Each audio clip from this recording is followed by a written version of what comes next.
मनोहर का घर पुराने कब्रिस्तान के पीछे था और उसके घर के छत से वह कब्रिस्तान अच्छे से दिखता था। वह रोज उस कब्रिस्तान को पार करके ही अपने काम पर जाता था।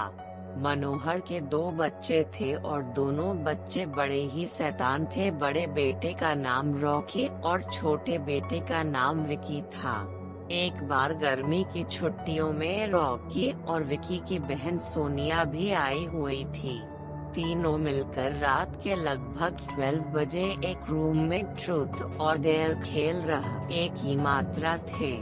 रॉकी सोनिया से पूछता है कि तुम ट्रूथ लोगी या डेयर। सोनिया डेयर लेती है और पूछी है कि तुम लोग कुछ खतरनाक करने के लिए तो नहीं कहोगे ना। रॉकी, ये हुई ना बात, तो जाओ अब छत पर से घूम करके आओ और छत पर रखे गमले में से फूल तोड़ कर लाना होगा, तभी हमें पता चलेगा कि तुम छत पर से आई हो। सोनिया, छत पर से तो कब्रिस्तान दिखता है। नहीं, मैं नहीं जाऊंगी। रॉकी और विकी दोनों सोनिया को छत पर जाने के लिए जबरदस्ती बोलते हैं। सोनिया छत पर जाती है और जैसे ही गमले में लगे फूल की तरफ बढ़ती है तभी उसकी नजर कब्रिस्तान की ओर पड़ती है। कब्रिस्तान में एक बड़ा सा सूखा पेड़ होता है। वह देखती है कि उस पेड़ पर एक सरकटी हुई उल्टी लाश लटक रही होती है। सोनिया उसे देखती है और जोर से चिल्लाती हुई बेहोश हो जाती है। फिर जब सोनिया बहुत देर तक छत पर से नहीं लौटती है तो रॉकी और विकी दोनों डर जाते हैं और वह छत पर जा करके देखते हैं तो पाते हैं कि सोनिया बेहोश पड़ी है। वो तुरंत मनोहर को बुलाते हैं और सारी बात बताते हैं। मनोहर, तुम तीनों को ऐसा खेल खेलने की जरूरत क्या थी? और रॉकी, तुम तो जानते हो उस कब्रिस्तान के बारे में कैसी कैसी खबरें आती है, फिर भी तुम सोनिया को रात में छत पर जाने के लिए क्यों भेजा? रॉकी, सॉरी डैड, मुझसे गलती हो गई, हम आगे से ऐसा नहीं करेंगे। मनोहर, और फिर कभी दोबारा ऐसा काम किया तो तुम दोनों को उसी कब्रिस्तान में छोड़ आऊंगा। अच्छा सोनिया बेटी, ये बताओ तुमने वहाँ ऐसा क्या देख लिया था कि तुम वहीं बेहोश हो गई? सोनिया सहमी हुई हालत में मनोहर को सारी बात बताती है कि उसने क्या देखा। मनोहर ने उस कब्रिस्तान के बारे में ऐसी खबरें पहले भी सुनी हुई थी, इसलिए वह सोनिया को डांटता नहीं है और बच्चों को संभल कर रहने की सलाह देता है। एक दिन मनोहर को काम से छुट्टी मिलने में देर हो जाती है और उस दिन उसे ऑटो भी नहीं मिलता है। एक ही मात्रा वह पैदल ही घर की ओर चल पड़ता है। इधर विकी और रॉकी दोनों आपस में बात करते हैं। रॉकी, विकी, तुम्हें क्या लगता है सोनिया ने जो कहा वो सच है? मुझे तो लगता है कि वो सिर्फ बातें बना रही है, वो उसका भ्रम होगा। विकी, अरे नहीं भाई, तुमने उसकी हालत देखी नहीं, एक दिन भी और यहाँ रुकने को तैयार नहीं हुई। मुझे लगता है कि उसने सच में कुछ देखा होगा। रॉकी, चलो हम कब्रिस्तान में जाकर खुद ही देख लेते हैं। विकी, अरे भाई तुम पागल तो नहीं हो गए हो? मुझे अपनी जान बहुत प्यारी है, मैं कहीं नहीं जाऊंगा और तुम भी मत जाओ।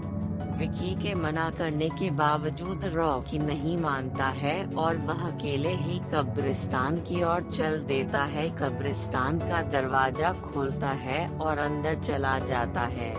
वह उस पेड़ की ओर भी देखता है जिस पर सोनिया को सरकटी हुई उल्टी लाश दिखी थी।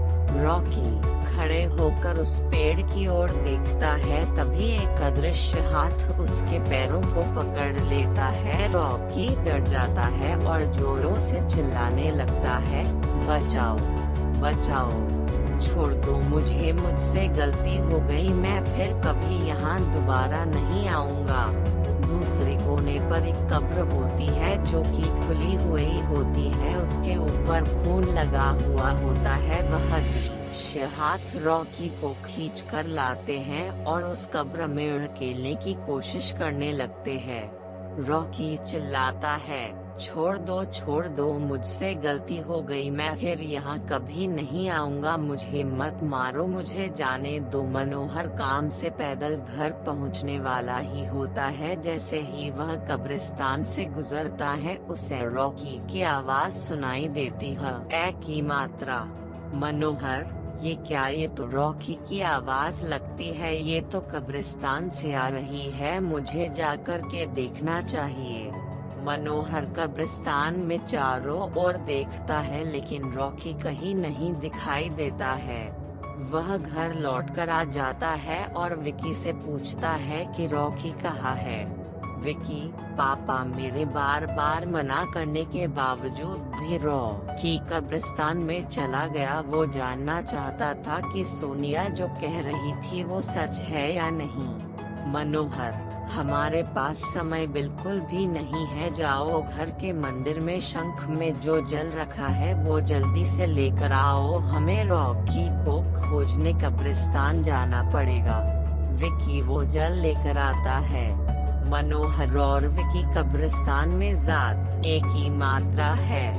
मनोहर जल छिड़कता है, फिर उसे किसी के घसीटने का निशान दिखाई देता है। वह समझ जाता है और फिर उस निशान का पीछा करते हुए उस कब्र तक पहुंच जाता है। मनोहर कब्र के आसपास वो जल छिड़कता है।